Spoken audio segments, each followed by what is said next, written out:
Elia's ward had learned to love silence, not the empty kind that scared people, but the careful, measured silence of space, the kind that meant everything was working exactly as it should. The listening station floated far beyond any trade route, wrapped in darkness and distant starlight, its sensors stretched wide across the void like open hands. Elias spent most of his days listening to nothing, and that was the point. As a xenolinguist, his job was not to speak. It was to wait. Civilizations across known space communicated in predictable ways. Bursts of data, structured pulses, emotional harmonics spread across shared networks. Every signal followed rules, and those rules were written into the station's systems long before Elias arrived. During silence windows, when no species was scheduled to transmit, the universe stayed quiet. Tonight was one of those windows. Elias sat alone in the monitoring chamber, lights dimmed low. The curved display before him showed clean lines, stable readings, and nothing else. No alerts, no anomalies. He leaned back in his chair, fingers loosely folded, breathing slow. This was the calm he trusted. Then the whisper came. At first he thought it was his imagination, a soft sound barely there, like breath against glass. Elias straightened, eyes narrowing slightly as he leaned forward. The monitors showed nothing. No signal spike, no background noise. His own heartbeat sounded loud in his ears. The whisper came again. Human! The word was clear. Elias froze, no system alarm triggered. No automated filter responded. The voice did not come through any channel he recognized. It was not loud, not sharp, not mechanical. It sounded close, intimate, as if someone were standing just behind him. Slowly, carefully, Elias turned his head. The chamber was empty. His pulse quickened, but he forced himself to stay calm. Years of training had taught him that panic created patterns where none existed. He checked the logs, replayed the last 10 seconds of audio input. The system reported nothing. According to every instrument, the station was still wrapped in perfect silence. "Hello," he said, feeling slightly foolish. For a moment there was nothing. Then the whisper returned, softer than before, carrying a strange, layered tone beneath the words, like many voices choosing to speak as one. "Please do not be afraid." Elias swallowed. His hands hovered over the console, unsure whether to call for help or keep listening. "Who are you?" he asked. There was a pause, not the kind caused by distance, but the kind caused by thought. "My name is Saris," the voice said. "I am not meant to speak like this." Elias' mind raced. He knew that name. Every xenolinguist did. Saris belonged to a civilization classified as non-individual. They did not speak to single beings. They did not use words. They communicated only through shared emotional fields, vast and collective. Individual contact was believed to be impossible. "You're not authorized to contact me directly," Elias said carefully. "I know," Saris replied. "That is why I chose you." The words settled heavy in the room. Elias' breath slowed as professional instinct took over. "How are you speaking Terran Standard?" "I am not," Saris said. "You are understanding." That sent a chill through him. Translation systems worked by mapping known structures. What she described went beyond translation. It was interpretation shaped by his own mind. "This shouldn't work," Elias said. "It does," Saris answered gently. "Only with humans." Elias rubbed his temples. "Why me?" Another pause, longer this time. "Because you can hold uncertainty without breaking," she said, "and because you listen even when nothing speaks." Elias let out a quiet breath he did not realize he had been holding. The station felt smaller now, as if the walls had moved closer. "What do you want?" he asked. The whisper grew softer still, almost fragile. "Promise me one thing, human." The words landed like a physical force. Elias' hands tightened on the edge of the console. Promises were not part of first contact protocols. No agreements, no personal commitments. He knew better than to step outside procedure. "I can't promise anything," he said. "I don't even know what you're asking." "I know," Saris replied. "That is why it matters." Elias shook his head slowly. "You're asking me to break every rule I follow." "You already have," she said without judgment. He opened his mouth to argue, then stopped. She was right. He had not reported the contact. He had not activated recording locks. Some quiet part of him wanted this moment to remain unobserved. "What happens if I say no?" Elias asked. The silence that followed was different, heavy, old. "If you do not promise," Saris said at last, "my people will end. Not in fire or pain, we will simply conclude." Elias felt his chest tighten. "And when?" "Soon," she replied. "From your perspective. Why hasn't anyone detected this? He asked. There should be warnings, data, something. There is no event to warn against, Sarah said. Only certainty. Elias stared at the dark screen, struggling to understand. You're saying extinction can happen quietly? Yes, she said. It already does. His thoughts turned inward. Humanity had lost species, cultures, even languages, many without notice. Things faded when no one was watching. The idea unsettled him more than any disaster scenario. Why come to us? He asked. Why humans? Because you are unpredictable, Sarah said. Your models fail. Elias let out a dry laugh. That's not exactly comforting. To us it is hope, she replied. Hope, the word echoed in his mind. What does the promise involve? He asked carefully. I cannot define it, Sarah said. If I do, it will lose its power. That's not fair, Elias said. No, she agreed, but it is true. Elias leaned back, staring up at the dim ceiling lights. He thought of Earth, of human history filled with promises broken and kept, of vows made in moments of fear and love. Promises had built nations and destroyed them. They were dangerous things. Why me specifically? He asked again. Because you are alone, Sarah said, and because you will choose. The station hummed softly around them, system steady, universe unchanged, and yet everything felt different. If I promise, Elias said slowly, what happens? Then possibility returns, Saris replied. That is all. And if I do? Then nothing changes, she said, and that is the problem.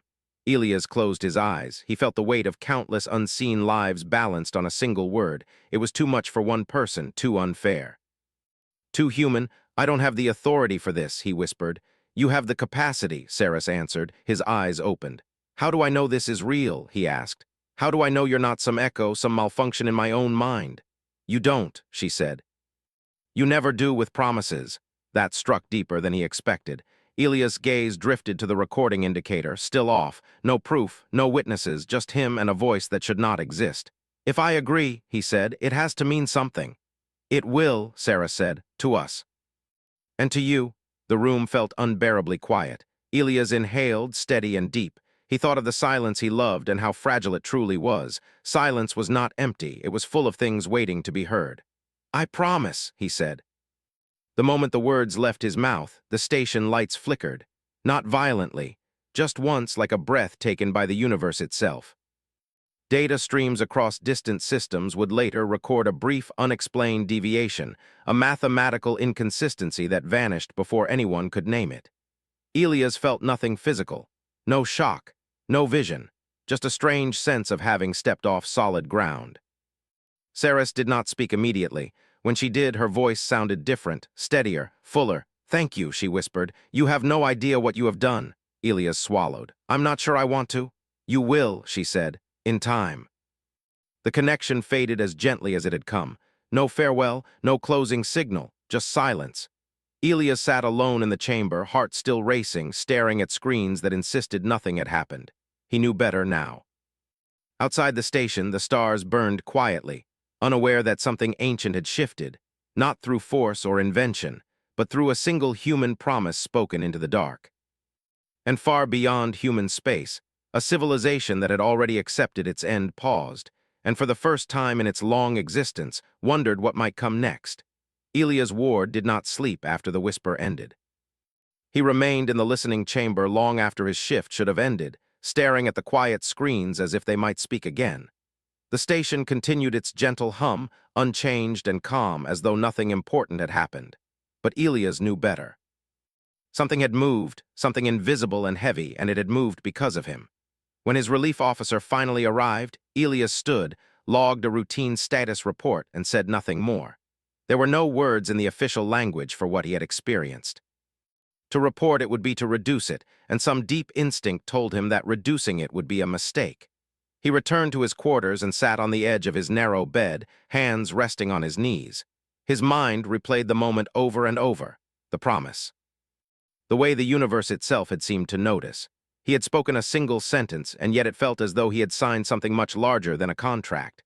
By morning, the first signs appeared. At first, they were small, easy to ignore. A minor delay in a predictive model used by the station's long-range analysis software. A tiny mismatch between expected and observed probability curves. Elias noticed them because he was trained to notice such things, but the system automatically corrected itself and moved on. Still, he watched. As the day passed, the anomalies multiplied, not enough to trigger alarms, but enough to make patterns feel wrong. Future projections refused to settle. Timelines that once aligned neatly now showed branching possibilities where none had existed before. Elias requested access to deeper archives, pulling data from centuries of recorded interstellar modeling. The results made his chest tighten. The same instability was appearing elsewhere, not just on his station, but across multiple observation networks all at once. By the time the senior analysts noticed, it was already impossible to ignore. Emergency reviews were called, not loud ones, quiet, careful ones, the kind that meant something fundamental had changed. Elias sat in a secure conference chamber as holographic figures flickered into view around him. Representatives from species that rarely shared space appeared, each framed by their own environmental fields. Some looked human, others did not. All of them carried the same unsettled tension. "What you are seeing is not a system failure," said an analyst from the Hellier Collective. "We have ruled that out." "It is not random noise," added a data mine from the Tresai Union. "The deviations are selective." Elias listened, heart pounding. Selective. The word echoed in his mind. A projection appeared in the center of the chamber, showing a dense map of future probability lines. Entire sections glowed where outcomes had once been fixed. Extinction paths that had been considered absolute now flickered uncertain. "This is impossible," someone said. "It was," another replied. "Until now." Elias swallowed. He knew deep down that this was connected to his promise. The timing was too perfect. The nature of the change too strange. A senior human delegate turned toward him. "Elias Ward, you were on duty during the initial deviation. Did you notice anything unusual?" The room felt suddenly too warm. "No system alerts," Elias said truthfully, "but I heard something." The chamber went silent. "Heard?" the delegate asked carefully. "A voice," Elias said. "During a silence window." Several representatives reacted at once. Emotional fields spiked. Data mines adjusted processing depth. The idea was shocking, but no one dismissed it outright. Too much had changed. "Describe the voice," the delegate said. Elias hesitated. This was the moment he could still step back. He could describe it as a hallucination, a glitch, something safely explainable. But the promise weighed on him, unseen yet heavy. "She identified herself as Saris," he said. The reaction was immediate. That name carried weight across civilizations. Saris's people were ancient, distant, and fading. They were studied, respected, and quietly mourned by those who understood the math of inevitability. "That civilization does not communicate individually," someone said. "I know," Elias replied. "Then how?" another asked. "She said humans can be understood without shared fields," Elias said. "That we can hold uncertainty." The data mind processed silently for several seconds. "There is evidence supporting this," it finally said. "Human decision-making introduces non-predictive variables." The room shifted. "What did Saris ask of you?" the human delegate asked. Elias' mouth went dry. "She asked me to promise something," he said. A low murmur rippled through the chamber. "Did you?" the delegate asked. Elias met their gaze. "Yes." Silence fell again, heavier than before. "What was the promise?" someone demanded. "I don't know," Elias said. "Not fully." That did not sit well with anyone. "You promised without terms?" the Hellier representative asked. "Yes." "That is reckless," someone said. "It's human," another replied quietly. Elias took a breath. "She said if I didn't, her people would end, not through disaster, through certainty." The data mind shifted again, projections changing as it recalculated. "This aligns with current observations," it said. "A formerly fixed extinction curve has destabilized." "Are you saying a promise changed reality?" someone asked. "No," the data mind replied. "I am saying reality has begun accounting for something it previously ignored." Elias felt a chill. "What something?" the delegate asked. "Commitment," the data mind said. The word hung in the air. Elias was dismissed from the meeting with instructions to remain available. As he left the chamber, he felt the weight of unseen eyes following him. He was no longer just a listener. He was a variable. That night, Saris returned. Elias was alone again, deliberately this time. He had disabled all recording systems, citing a diagnostic cycle. The silence window stretched around him, deep and familiar. "You are being watched," Saris whispered. "I know," Elias said softly. "I told them about you." That was expected, she replied. Promises ripple. Elias leaned forward. You knew this would happen.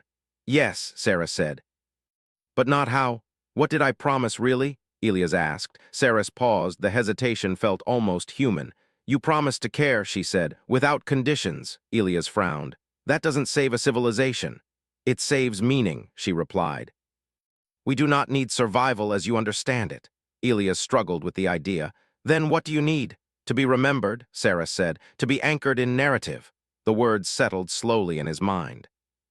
You're saying your people are fading because no one holds you in memory, Elias said. Yes, she replied. The universe remembers events. It forgets those who do not leave stories.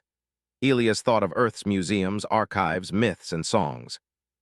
Humanity recorded everything, even its failures. They carried the past like a shared inheritance. You want humans to remember you, he said. Yes, Sarah said, and in doing so make us real in ways the universe must respect. Elias exhaled slowly. That's very human. That is why we chose you, she replied. Over the following days, the effects spread.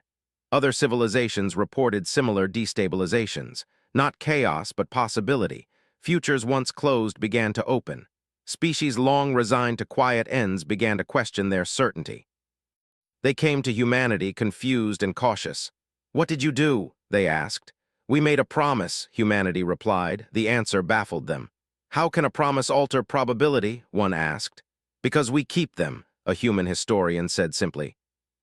Elias became a quiet center of attention. He was consulted, studied, observed. Yet Saris never spoke through official channels, only to him, always softly, always with care. You have changed how the universe looks at you, she told him one night. I didn't mean to, Elias said. Meaning is rarely required, she replied. Only action.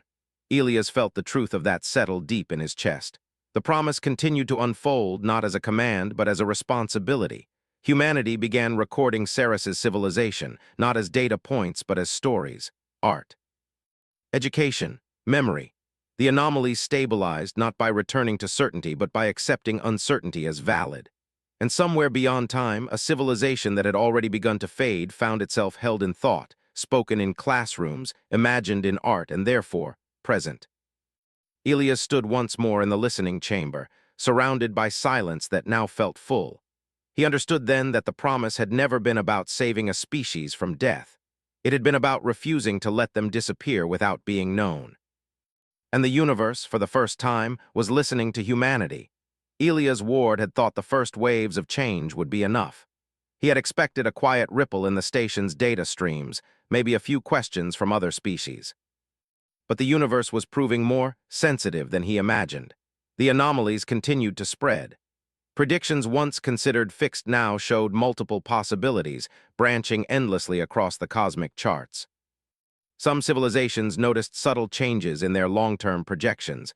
Others experienced sudden shifts in cultural and technological trends that had no explanation. Humanity, somehow, had become a point of divergence in the cosmos. News traveled slowly at first. Systems across the galaxy rarely connected in real time. By the time the first interstellar council of observers convened, humanity was already at the center of attention.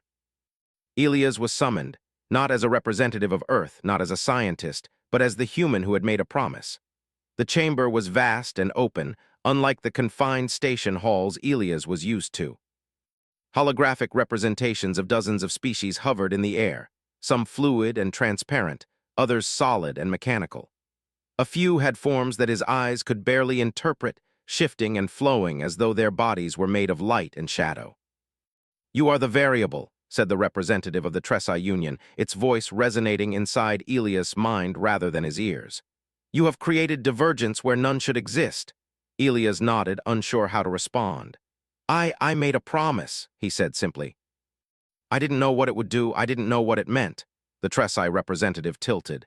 Humans never understand, do they? You act first and reason later. That is one way to put it, Elias admitted. He glanced at the other delegates. Some whispered to each other in patterns he could not follow. Others watched him silently. None seemed hostile, but the weight of expectation was nearly physical. From somewhere deep in the room, a voice spoke. Elias did not recognize the language, yet somehow he understood it. You have chosen to remember. The voice was Saris's. Not a whisper this time, but a gentle presence that filled the room. The other delegates reacted with surprise. Only Elias seemed unmoved. He had expected her to appear in ways impossible for any other species to detect. "What do you mean, remember?" asked one of the delegates, a creature whose body shimmered like liquid crystal. "Humans record," Elias said. "They hold memory, they tell stories, they remember what the universe forgets." The room was silent. Memory, it seemed, was more powerful than any weapon or system any of them had ever created. Ceres's presence deepened. "We exist because we are remembered," she said. "When humans choose to care, to remember, we are made real in ways the universe must respect." Elias felt the weight of her words settle on him. It was simple, almost absurdly so, yet it carried infinite gravity. The civilizations around him were experts in manipulation, probability, and strategy, yet this was beyond their control. They could not enforce memory. Only humans could. A delegate from the Hellier Collective spoke, its voice slow and deliberate. "So you are saying your species can preserve another without intervention in events, simply by remembering?" "Yes," Elias said. "By telling their story, by keeping them alive in thought, they continue. It doesn't matter if they vanish from the physical world. As long as we remember, they exist." There was a ripple through the chamber. Some observers appeared skeptical, others awed. Elias realized that humanity's value was not strength, nor intelligence, nor technology, but persistence. Their capacity to care, to hold on to meaning, had altered the universe itself. Ceres spoke again, more gently this time. "You are beginning to understand. This is why I chose humans, because only humans can hold uncertainty, only humans can act without knowing the outcome, and only humans can honor promises that seem impossible." Elias nodded, thinking of the countless promises he had heard from Earth's history. Some were small, spoken between friends and families. Some were enormous, made by leaders to nations. Many failed, some succeeded, all carried weight. He understood now that the weight of a promise was universal and in its own way unstoppable. "You must continue," Ceres said. "It is not enough to make one promise. You must hold it and you must teach others to hold it too. Remember us, preserve us, make us real." Elia's chest tightened. The scale of what she asked was immense, almost impossible. To remember a civilization that no longer appeared to anchor them in meaning was not just a task, it was a responsibility beyond comprehension. Yet somehow he knew he could not refuse. "How do I start?" he asked. "Tell stories, share knowledge. Record art, education, and history. Include us," she said. "Every act of remembering strengthens existence." Elias nodded. He thought of the archives of human culture, the museums, libraries, songs, and literature. He realized that these were not just ways to preserve their past, they were tools that could now preserve others. The promise was simple but profound. To remember was to save. Outside the chamber, the delegates began to murmur among themselves. Elias noticed something subtle. Their emotional fields shifted, their attention divided between their own species and humanity. He realized that humans were no longer a single species among many. They were becoming a model, an example, an anchor point for existence itself. "Can others do it?" someone asked. Ceres's presence answered. "Other species may try, they rarely succeed. Only humans hold meaning as you do in ways the universe cannot ignore." Elias felt the enormity of it. Humanity had been chosen not for power or dominance but for care, for thought, for commitment. In a universe built on probabilities and inevitable ends, humans were anomalies, defying extinction not through force but through remembrance. He returned to his station, carrying the weight of what he had learned. In the silence of his quarters, he began to record. Not logs, not dry reports, but stories. Stories of Ceres's people, their history, their culture, their presence. He described what he had felt when he first heard her voice, the warmth and depth, the urgency. He recorded what he had learned in the council, the words that had shaken civilizations into reconsidering the limits of probability. Days turned into weeks. Elias continued to write. Slowly, others began to notice. Humans in distant colonies and stations began to take part, collecting fragments of memory, sharing what they could understand, imagining what could not be known. And then the ripple became visible. Systems that had been predicting the fate of Ceres's people began to show divergence. The extinction curves no longer ended abruptly. Possibility returned. The universe was adjusting, not because events had changed, but because someone cared. Elias understood that the promise was not about immediate results. It was about sustaining meaning long enough for the universe to respect it. By acting, by remembering, humanity had altered the way reality interpreted existence. One night as he sat alone with his recordings, Ceres's voice returned softly. "You see now," she said, "why you were chosen. You are not saving us from death. You are saving us from being forgotten." Elias nodded, though she could not see. He thought of the countless species and histories that had been lost, erased quietly, unnoticed. He understood in a way he could not have before that to remember was to give life. "And humanity will remember," he said aloud. "We will make you real." Her presence was quiet, almost a smile in sound. "Then possibility exists," she said, "because you exist." For the first time, Elias felt that the universe was no longer indifferent. Somewhere far beyond the reach of human understanding, a civilization that had prepared to vanish found itself held in thought. Their stories were being told, their presence anchored, they were real. Elias leaned back in his chair, exhausted but alive with understanding. The station hummed around him, filled with the soft signals of stars and the steady flow of time. And in that quiet, he realized something profound. Humanity's greatest power was not technology, strategy, or strength. It was the ability to care, to hold memory, and to act without certainty. He looked at the recordings he had made, each one a thread connecting Ceres's people to the human mind. One by one, he saw them take shape, exist in thought, live in stories.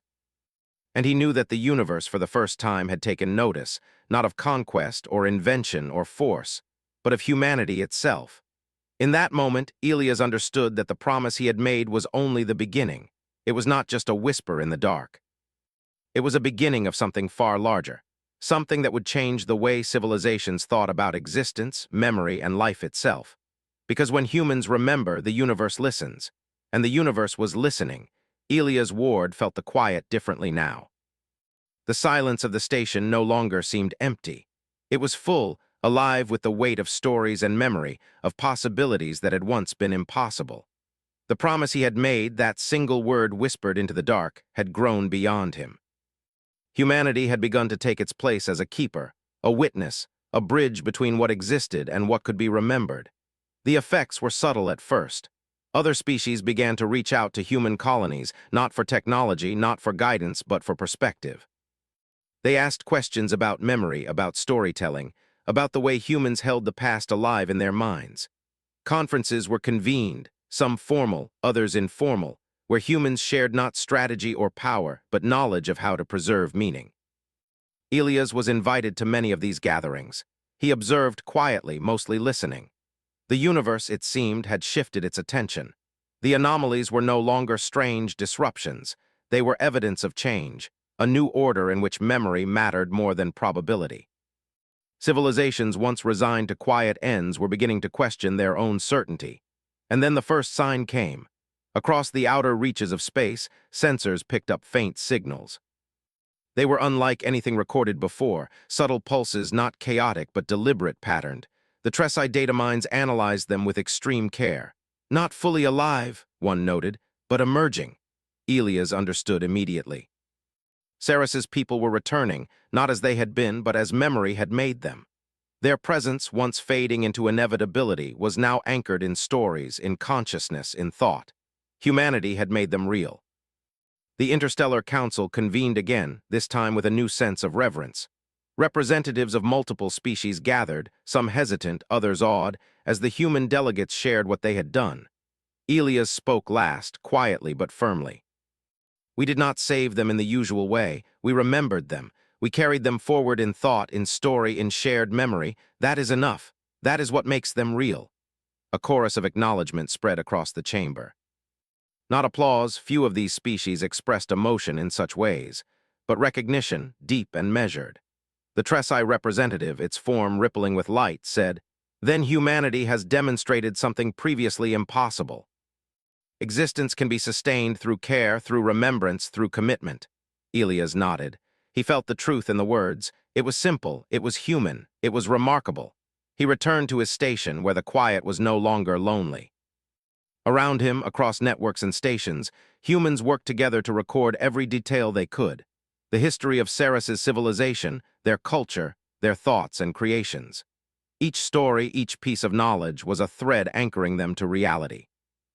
They were no longer a civilization preparing to vanish. They were alive in a new way. Sarah spoke to him again. Her presence was soft, resonant, filled with gratitude. "You have fulfilled the promise," she said. "And more than that, you have begun a new path for your species." "The universe is watching." Elias leaned back, letting the words settle. "It feels strange," he admitted. "I thought a promise was small, something simple. I didn't know it could change everything." "Simple words carry weight when they are true," she replied. "You have reminded the universe that meaning matters, that memory matters, that life is more than probability and inevitability." Over time, more civilizations joined in. Not every species could do what humans had done, but many could witness and preserve what they learned from humanity. Together, they began to build a network of remembrance, not enforced or mandated, but shared. The fading civilizations of the past had allies now, species willing to care, to preserve, to witness. Elias spent hours observing the changes, watching the web of memory expand across the galaxy. Every new record, every shared story, every act of remembering strengthened the presence of Ceres's people. They did not appear as they once had, they shimmered in subtle ways, moments of light and sound across distant systems, but they were there. Real, present, known. And humanity's place in the universe had changed. Not through conquest, nor power, nor technology, but through care, understanding, and the willingness to act without certainty. Humans had become keepers of meaning, a species that could hold existence in thought, that could preserve life through remembrance. Elias realized that the promise was not just a task, it was a calling. Humanity had been chosen not for strength or skill, but for persistence, for the capacity to hold on to what mattered, even when the universe insisted it was lost. He walked through the empty corridors of the station, feeling the hum of life and stories around him. Somewhere far away, across light years of space, a civilization that had once been fading now existed because someone remembered, because humans had promised, and the universe listened. The Council of Civilizations would continue to meet, to observe, to learn. But humanity would not simply be a participant, they would be an example, an anchor point for what it meant to care, for what it meant to act when certainty was impossible, for what it meant to make existence matter. Elias looked out at the stars through the observation window. They stretched endlessly, quiet and distant, but for the first time he did not feel small. He did not feel insignificant. Humanity had changed the rules of the universe in the quietest, most human way possible. Through thought, memory, and promise, they had done what no other species could. Ceres's presence lingered, subtle, comforting. "You have begun something new," she whispered, "and this is only the beginning." Elias smiled faintly. "Then we will continue," he said. "We will remember, we will preserve, we will make life real even where it seems to fade." The stars continued to shine, and somewhere across the galaxy, civilizations that had once been certain of their ends now discovered the unexpected: hope, possibility, meaning. Humanity had kept a promise, and in doing so they had reminded the universe of itself.